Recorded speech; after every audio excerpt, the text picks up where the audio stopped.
Hello, hello, hello, hello out there. What's up? This is Erica Darlene Sampson at Go and Get It 44, bringing a weekly dose of inspiration to all of you. Hopefully, you will get something out of this today. I'm not sure, but if not, pass it on and make sure that you leave a comment, please. That will help me along the way. Well, last week I spoke about words and belief. This week, I want to talk to you about something similar, but a little different. It's an add-on. And that is changing the trajectory of your life, of your journey. I'm juiced up. Let me tell you why. Because I'm starting to get it. It's starting to sink in here and within here. Did you know that right now, you can change the direction in which your life is going in? Okay, y'all probably saying, okay, Darlene, we knew that. But I'm going to tell you something. There's a difference between knowing something and actually applying it and seeing the results. It works. All right, I got two principles for you today. You may want to grab a piece of paper and a pen so you can write these down. All right? So principle number 1. Words can change your life. See, words are seed, right? So seeds are planted. And once those seeds are planted in the ground, you know that there's fruit that is coming. Why? Because a seed is made to produce either good fruit or bad fruit. Either good tree or bad tree. But we know that a seed is made to produce something. All right, so that's principle number 1. Here's principle number 2. You and I have the power to reject words that are spoken to us, about us, around us, or accept those words that are spoken to us, around us, before us, or over us, I should say. So we have that kind of power to do that. My mom was a very loving and caring woman. She died when I was 26 years old. She had a stroke in August, and she lived for 6 months after that, and she would go back and forth into the hospital. Well, the third time she went into the hospital, matter of fact, that was the last time,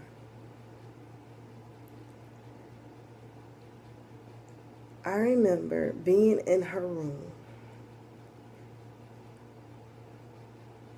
and corn rolling her semi-loose, coily hair to the back,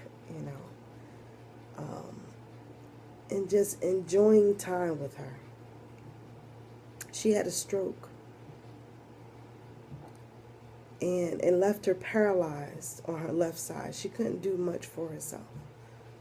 I took everything, because I was living somewhere else, and I told my mother, I said, listen, Mom, I'm going to be here for you. And I had a full-time job at that time, too. And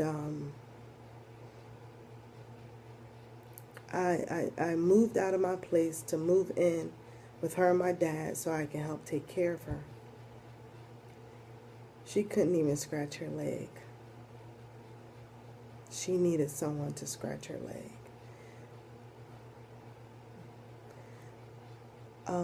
So it was hard. She needed someone to turn her. If she was in the bed and she needed to turn to the right, she needed help. She couldn't do that on her own.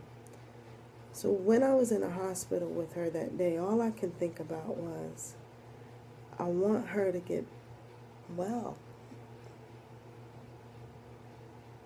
You know, she still had a great smile and incredible spirit. But I just remember just wanting her to get well. So we had the TV on, but the TV was on mute in that particular day. So we were, I was cornrolling her hair, and I stopped. And I went to get some water. But as I was returning to her, she looked at me. She said, Darlene. She didn't call me Darlene. She called me Darlene. Darlene, she said, you love God, don't you? And I looked at her, and I said, yeah, yes, I do. And she looked at me, and she said, good. I always pray for my children to love God.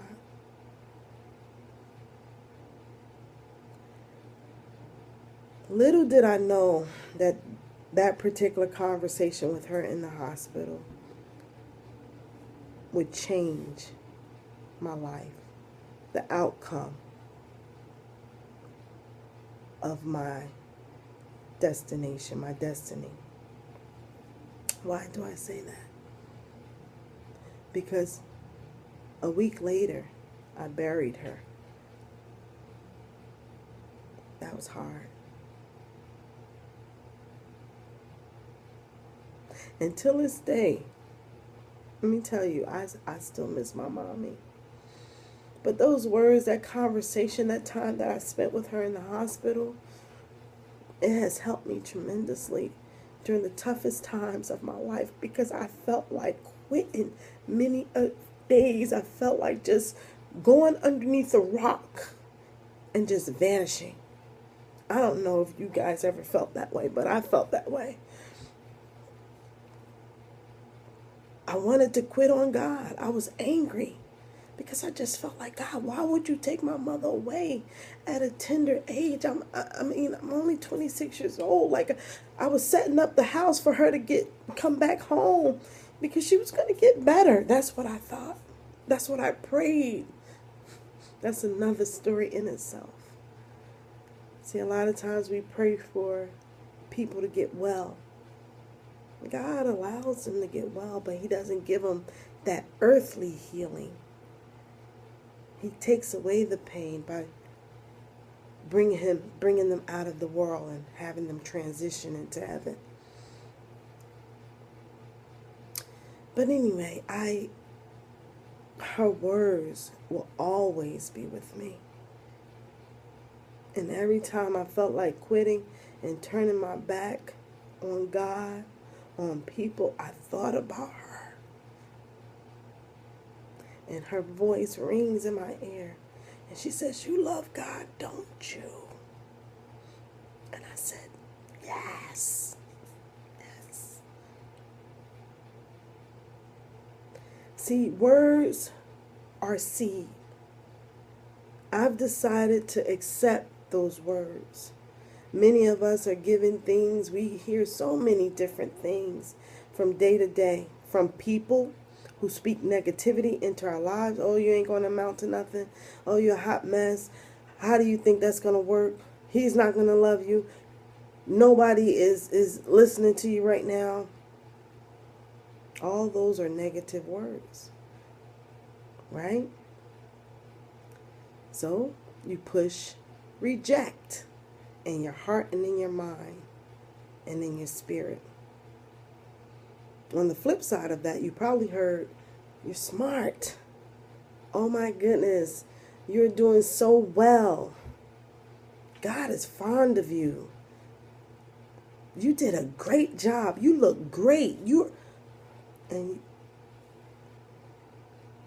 want to push accept.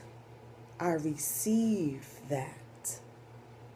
Not in an arrogant way, but you want to be able to feed your spirit, feed your heart, feed your mind, and reject whatever it is that's setting itself up against you and you reaching your destiny. You have that power. I have that power. I know that you're looking at me and you're listening to me today. Let me tell you something. There's a seed of greatness that has been planted in you, in me. But use whatever it is that you have gone through, the darkest hours of your life, the toughest time of your life. I'm not sure what you're going through right now. I don't know. I don't know what someone said to you. I don't know what you're saying to yourself. But today, stop.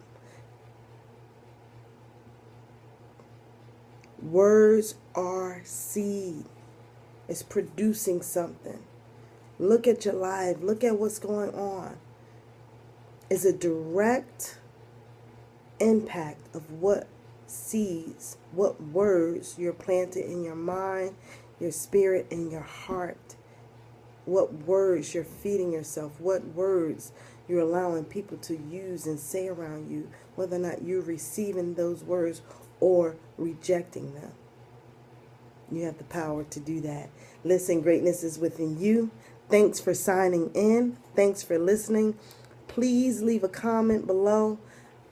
Like I said, go and get it, baby. Go get what's yours. Until next time.